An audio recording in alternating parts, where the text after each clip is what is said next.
This segment brought to you in association with Burger King.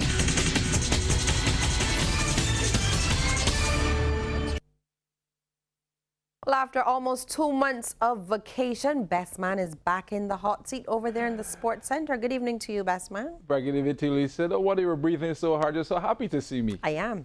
Well, let's start with some cricket news. Barbados pacer Miguel Cummins has been named as a replacement for Keemo Paul for the first test match of the My Team 11 series, which starts tomorrow. Now, Paul has a left ankle injury and will miss the match. He will, however, remain in Antigua to continue his rehabilitation. Now, the 21-year-old has been replaced in the 13-member squad by experienced fast bowler Cummins. 28-year-old Cummins made his debut 3 years ago against India in Jamaica. He had a memorable second match in St. Lucia when he had match figures of 9 for 102, including a career best 6 for 48 in the second innings. Now, the West Indies are hoping fortunes will turn in their favor tomorrow when they take on India at the Viv Richards ground in Antigua for that first test. And looking ahead is CBC's Anne-Marie Burke. If there's any motivation the Windies will have coming into the first test with India, it will be that the head-to-head stats are in their favor. 23 test series since 1948-49, the Windies having won 12, while India have won 9 times. But let's be real. India comes into this test as the #1 ranked test team in the world, and with a unit that is rock solid, making it already known that they mean business on this tour, having swept the 3-match T20 series and then by winning the 3-match one-day series 2-0. Putting it into deeper perspective, don't mind the head-to-head stats. India have not lost a test series to the Windies since 2002. Their batting depth is key. As for a change, India don't have to debate over their top 4. Prithvi Shaw's absence makes it an easy call to open with Mayank Agarwal and KL Rahul. Tatishwar Pujara will come in at number 3, and Virat Kohli is a certainty at number 4. All 4 batsmen have proven that they are resilient against any bowling sent their way, and the Windies will have to hope to break up the party early if they don't want to defend formidable totals.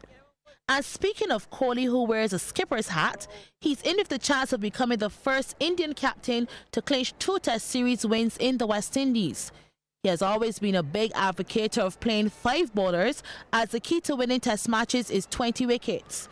But with the composition of the batting lineup, the only option is to go for a 4-bowler strategy, with 3 pacers in Jasprit Bumrah, Mohammad Shami, Ishant Sharma, along with Ravichandran Ashwin or Kuldeep Yadav as the lone spinner.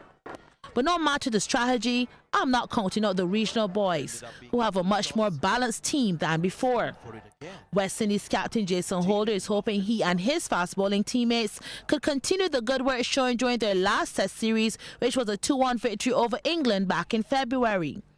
It does help that the West Indies have found a pace attack that has been fit enough and penetrative enough to do well in these conditions to keep them competitive. Kemar Roach, Shannon Gabriel, Holder and all-rounder Keemo Paul have the firepower to challenge India's vaunted batting lineup.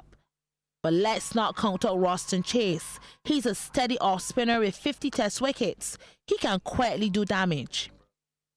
The Windies batting has 3 talented youngsters in Shai Hope, John Campbell and Shimron Hetmyer. And while the talent is there, the numbers don't necessarily show it. But if they settle down, the Windies has potential to also put up solid scores. Darren Bravo has gained his keep, although quite questionable. He is the regional side's most experienced batsman, with 52 tests and nearly 3,500 runs under his belt. However, if an average of 38 plus, with only about 800s doesn't justify that, I hope he finally shows why he is in the squad. All eyes will be on Rakeem Cornwall. His physical stature will be the talking point, but from a performance standpoint, his effective off breaks and handy lower middle order batting could see him make his debut. However, the outcome of the first test, it could ultimately hinge on batting and whether the West Indies can defy a determined world-class bowling attack to post competitive totals.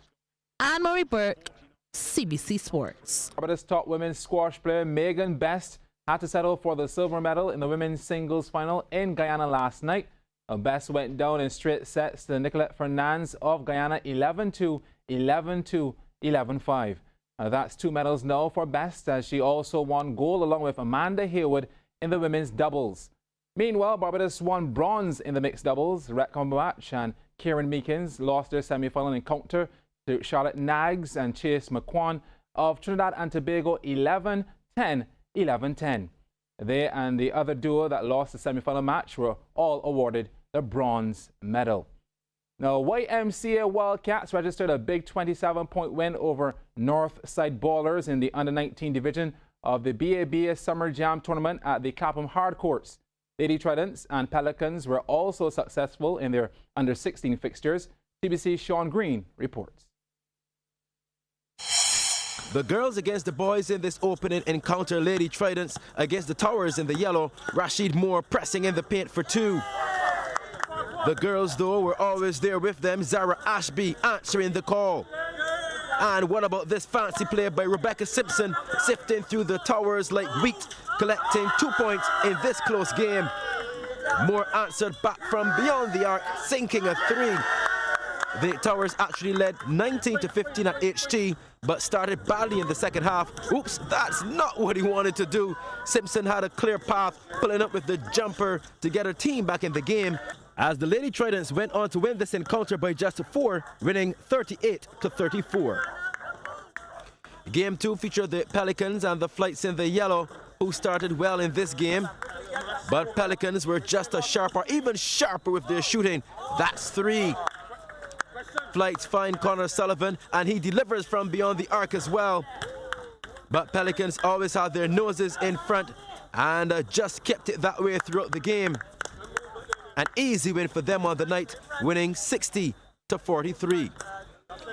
This is the game between YMCA Wildcats in the black and green against the Northside Ballers.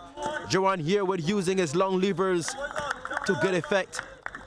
Wildcats with possession until the ball finds number 13 in Justin Edghill from the side pocket, nailing 2. Wildcats defense wide open, leaving Yearwood unmarked, allowing him to chip in for 2 more of his 8. Darian Grant in a rush with this one, getting through everyone on his way home, collecting 2 off the boards. He had 14. After leading the first half 35-14, Wildcats applied even more pressure in the second. Emery Motley there, and that's bang on target. And this time he's looking for room on the inside. Can a guy get a break? Getting some help from number 8 in Miguel Burgess, as the Wildcats went on to win 58-31.